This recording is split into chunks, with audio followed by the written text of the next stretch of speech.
In today's video, I'm going to show you how to create a Gmail account on your phone without adding a phone number. So if you don't want to use your phone number or you don't have one right now, this video is perfect for you. So let's get started. First of all, unlock your phone and open the App Store or Play Store to download the Gmail app. Now tap on the search icon and type Gmail. Now download the official Gmail app. If Gmail account is already installed on your phone, simply just open that app. Once the Gmail app is open, now tap on sign in, then tap on add another account. From the list of options, select Google. Now on the Google sign in screen, tap on create account, then choose for personal use, and this option is best for normal users. Now enter your first and last name. After entering your name, then tap on next. Now you need to select your date of birth and gender.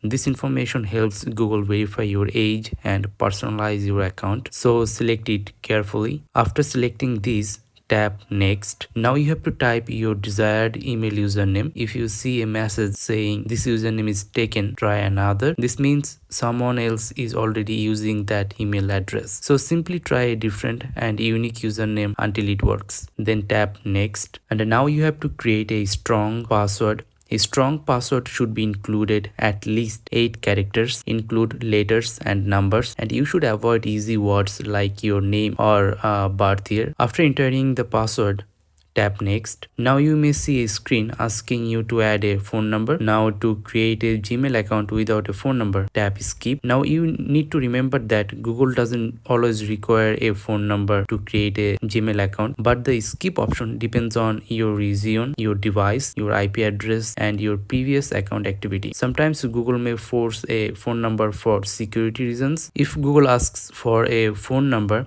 and skip is not available, that means their system thinks the sign up might be spam. And this can happen if you have already created multiple accounts from the same device, and for this you may need to try again later or from a different device or network. Another thing you need to remember is that if you successfully create a Gmail account without a phone number, add a recovery email immediately. But why? If you forget your password and you have no phone number or recovery email, you can lose this account forever. So recovery email is very important. Now Google will show you account details, review the information, and then tap next. Now you will see Google's privacy policy and terms. Scroll down, then tap on I agree. That's it. Your Gmail account has been successfully created on your phone without adding a phone number. If this video helped you, please like, share, and subscribe to the channel for more simple tech tutorials. Thanks for watching. I'll see you in the next video. Till then, take care.